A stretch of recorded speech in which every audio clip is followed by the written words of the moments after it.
ஓம் சாந்தி. Murali date 18/4/2024. காலை முரளி பாப்தாதா மதுபன். பாபா கூறுகின்றார், இனிமையான குழந்தைகளே, பாபா வள்ளலாக இருக்கின்றார்.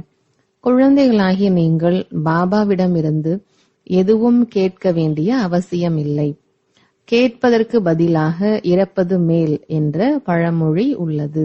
கேள்வி: எந்த நினைவு எப்பொழுதுமே இருந்தால் எந்த விஷயத்தை பற்றிய கவலையும் சிந்தனையும் இருக்காது? பதில்: நல்லதோ கெட்டதோ எதுவெல்லாம் கடந்து முடிந்ததோ அது நாடகத்தில் இருந்தது. முழு சக்கரம் முடிவடைந்த பிறகு மீண்டும் திரும்பி நடக்கும்.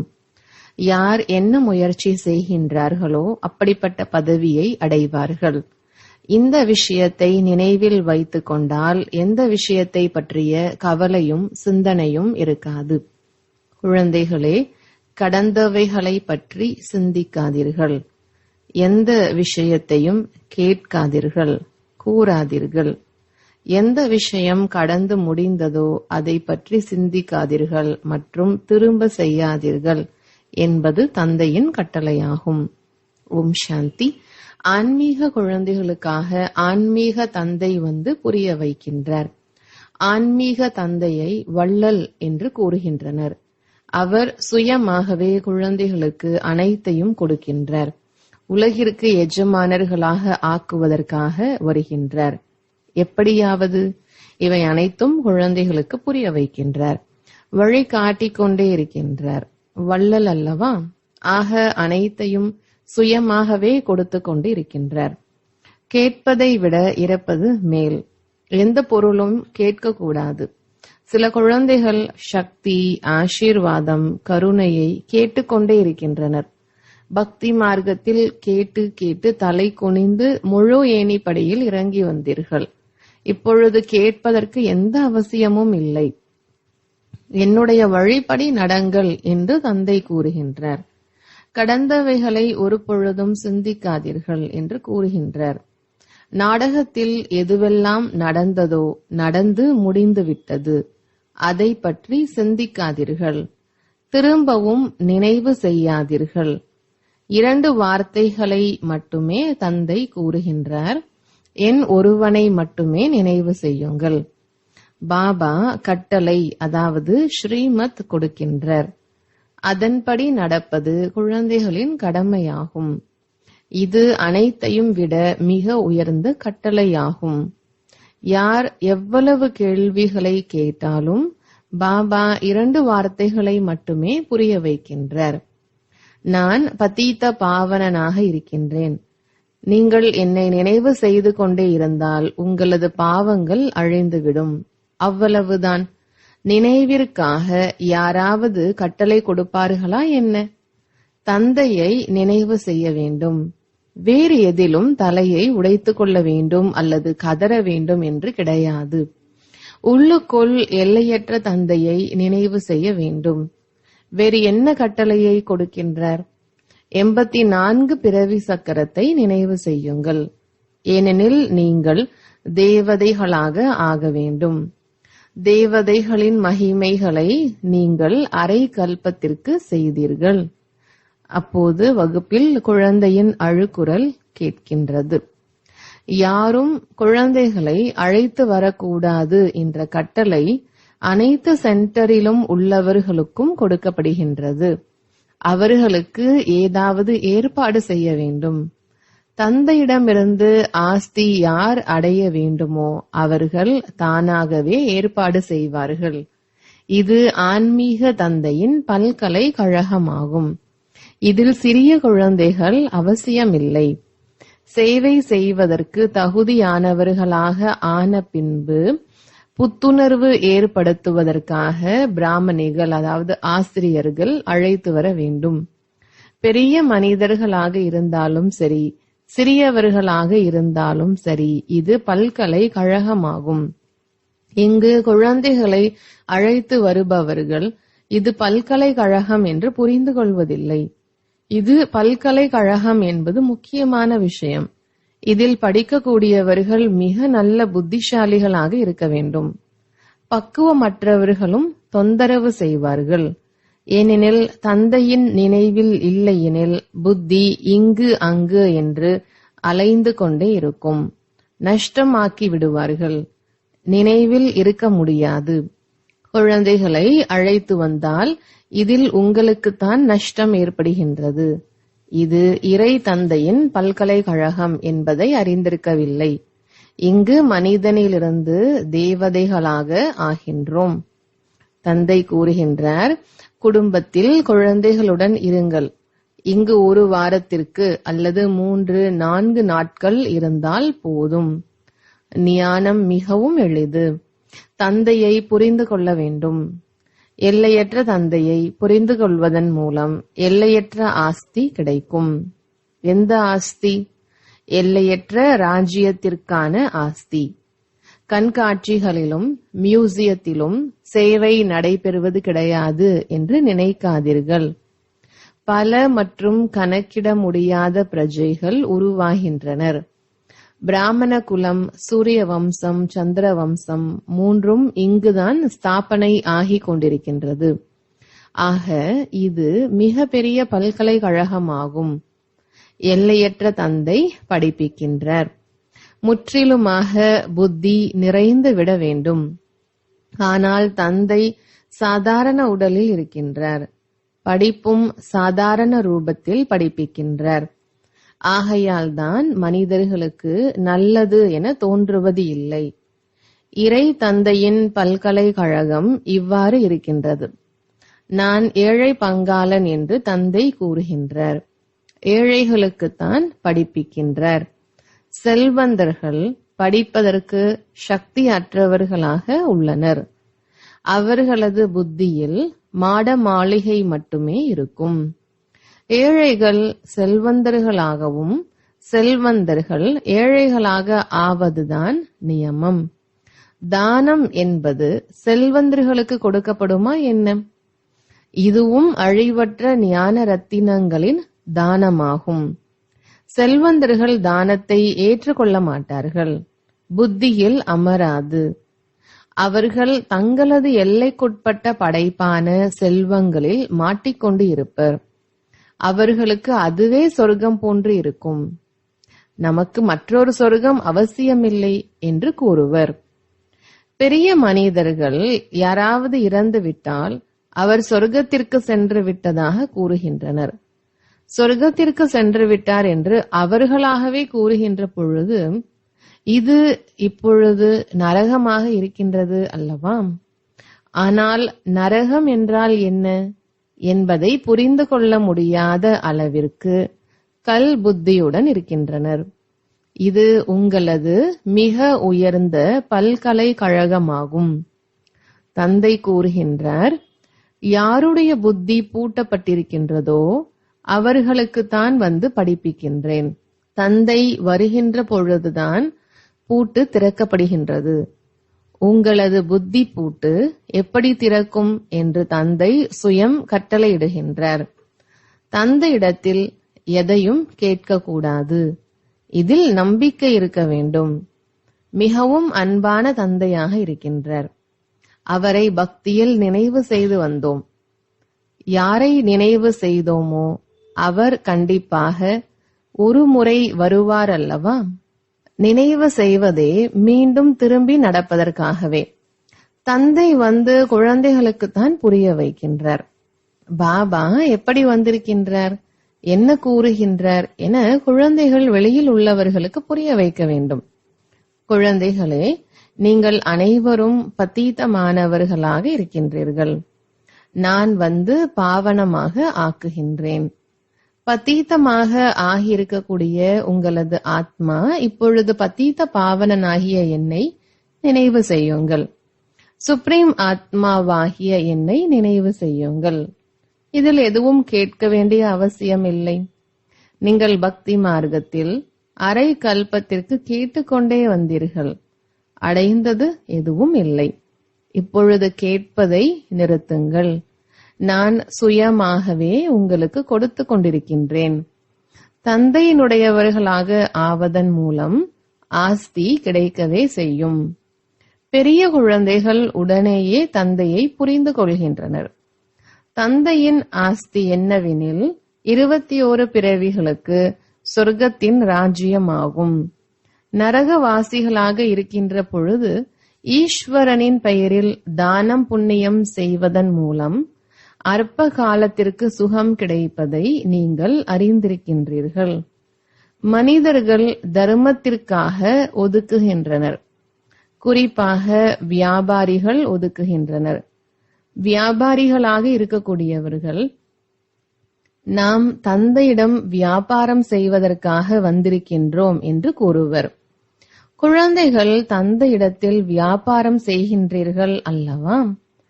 தந்தையின் ஆஸ்தியை பெற்றுக்கொண்டு அதன் மூலம் பக்தி சிரத்தையுடன் தானம் புண்ணியம் செய்கின்றனர்.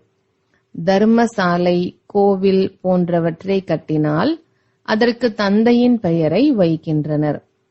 ஏனெனில் யாரிடமிருந்து ஆஸ்தியை அடைகின்றனரோ அவர்களுக்காக கண்டிப்பாக செய்ய வேண்டும். அதுவும் வியாபாரம் ஆகிவிடுகின்றது.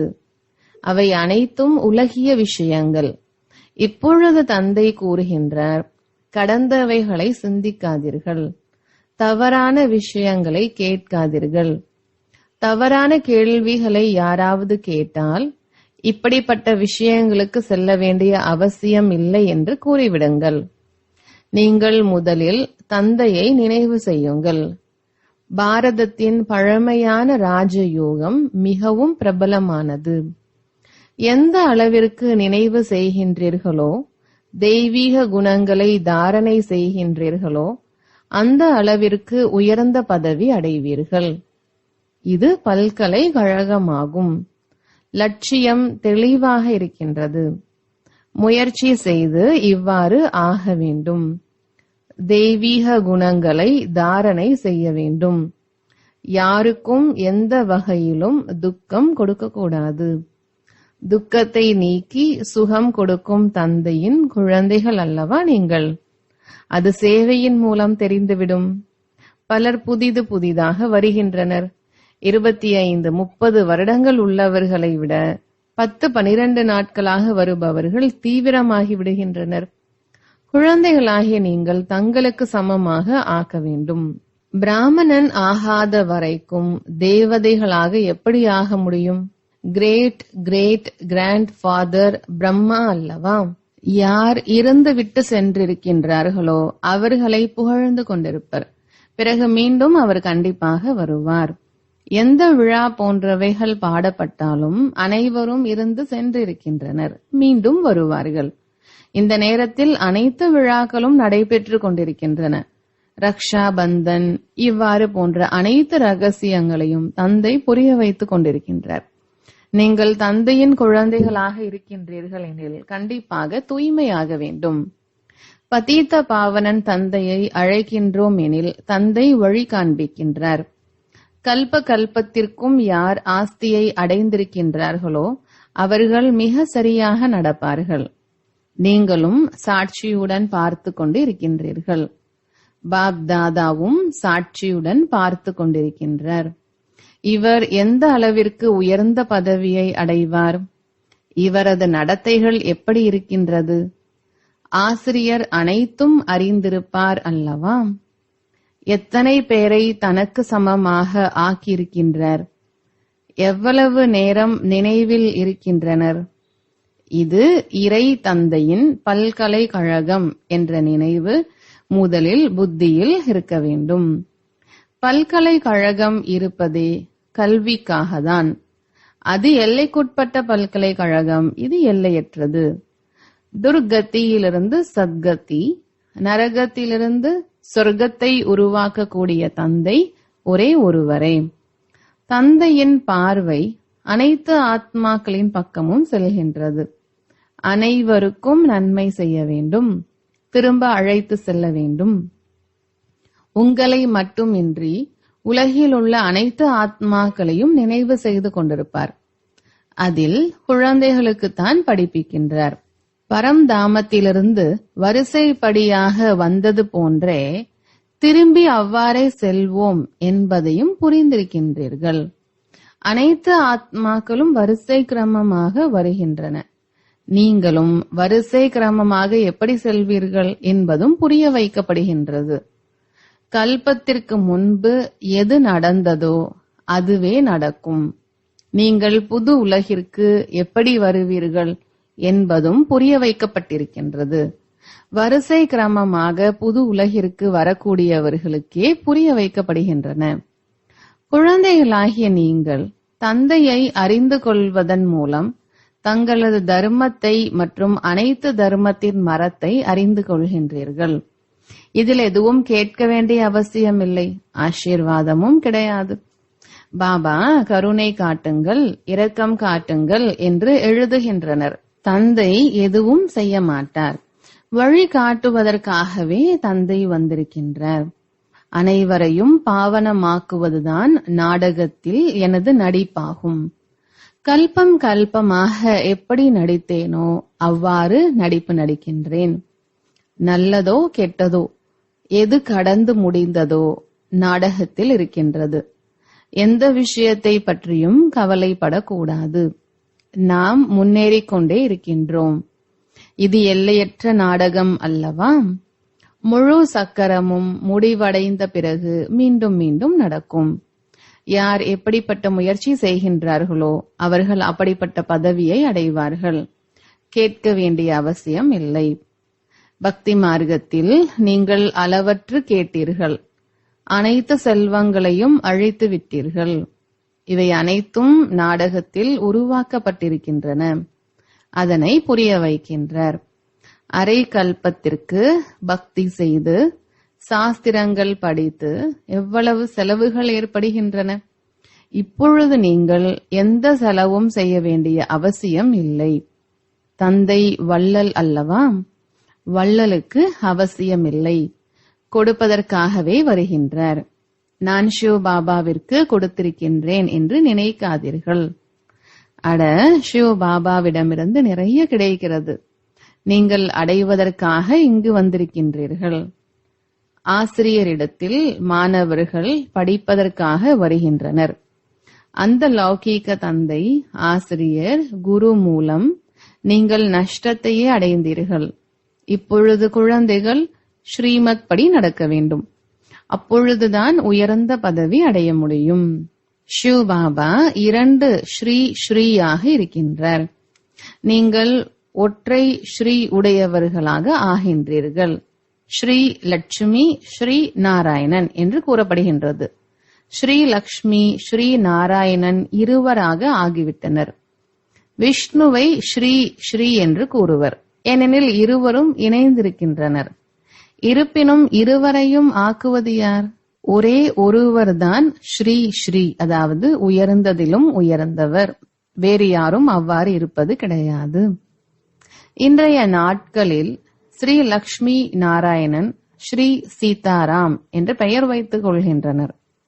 ஆக குழந்தைகள் இவை அனைத்தையும் தாரணை செய்து குஷியுடன் இருக்க வேண்டும்.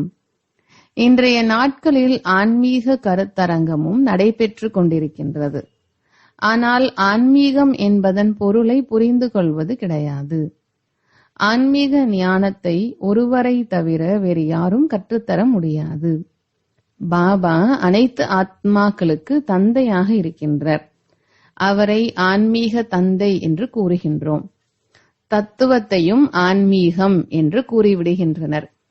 இது காடாக இருக்கின்றது. ஒருவருக்கொருவர் துக்கத்தை கொடுத்து கொண்டே இருக்கின்றனர் என்பதையும் அறிந்திருக்கின்றீர்கள். அஹிம்சா பரமோ தேவி தேவதா தர்மம் என்று பாடப்பட்டிருக்கின்றது என்பதை அறிவீர்கள். அங்கு எந்த சண்டை சச்சரவுகளும் கிடையாது. கோபப்படுவதும் இம்சையாகும். பிறகு பாதி இம்சை என்றாலும் என்ன கூறினாலும் சரியே. இங்கு முற்றிலும் அஹிம்சையாக ஆக வேண்டும்.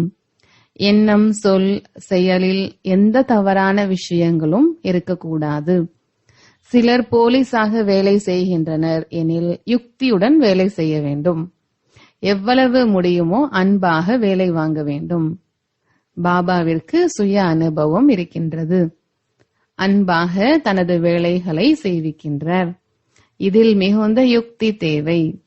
1க்கு 100 மடங்கு தண்டனை எப்படி கிடைக்கும் என்பதை மிக அன்புடன் மற்றவர்களுக்கு புரிய வைக்க வேண்டும். நல்லது. இனிமையிலும் இனிமையான காணாமல் போய் கண்டெடுக்கப்பட்ட செல்ல குழந்தைகளுக்கு தாயும் தந்தையுமான பாப்தாதாவின் அன்பு நினைவுகளும் காலை வணக்கமும். ஆன்மீக குழந்தைகளுக்கு ஆன்மீக தந்தையின் நமஸ்காரம். தாரணைக்கான முக்கிய சாரம். முதலாவது, நான் துக்கத்தை நீக்கி சுகத்தை கொடுக்கும் தந்தையின் குழந்தையாக இருக்கின்றேன். ஆகையால் யாருக்கும் துக்கம் கொடுக்க கூடாது. லட்சியத்தை முன்னால் வைத்து தெய்வீக குணங்களை தாரணை செய்ய வேண்டும். தனக்கு சமமாக ஆக்கக்கூடிய சேவை செய்ய வேண்டும். இரண்டாவது, நாடகத்தின் ஒவ்வொரு பாகத்தை அறிந்திருந்தும் கடந்து போன எந்த விஷயங்களை பற்றியும் சிந்திக்க கூடாது. எண்ணம், சொல், செயலில் எந்த தவறான காரியமும் ஏற்படக்கூடாது என்பதில் கவனம் கொடுத்து இரட்டை அஹிம்சாதாரிகளாக ஆக வேண்டும். வரதானம். ஒரு தந்தையை தனது வாழ்க்கை துணையாக்கி மற்றும் அவரது துணையுடன் இருக்கக்கூடிய சம்பூர்ண தூய்மையான ஆத்மா ஆகுங்கள். விளக்கம். யாருடைய எண்ணம் மற்றும் கனவிலும் பிரம்மச்சரியத்தின் தாரணை உள்ளதோ மற்றும் ஒவ்வொரு அடியும் பிரம்மா பாபாவின் வழிகாட்டுதலின்படி உள்ளதோ அவர்கள்தான் சம்பூர்ண தூய்மையான ஆத்மா ஆவர். தூய்மையின் அர்த்தம் ஒரு தந்தையை தனது வாழ்க்கை துணையாக்கி மற்றும் அவரது துணையுடன் இருப்பது. பரிவாரத்தின் துணை மற்றும் விதிபூர்வமான அன்பு வேறுபட்டது. ஆனால் தந்தையின் காரணமாகவே இந்த பரிவாரத்தின் அன்பான துணை கிடைத்துள்ளது. தந்தையின்றி இந்த பரிவாரம் எங்கிருந்து வந்தது? தந்தை விதையாக இருக்கின்றார். விதையை ஒருபோதும் மறக்க வேண்டாம். ஸ்லோகன். மற்றவரின் பிரபாவத்திற்கு வசமாகாமல் ஞானத்தின் பிரபாவத்தை ஏற்படுத்தக்கூடியவராக ஆகுங்கள். நல்லது. ஓம் சாந்தி.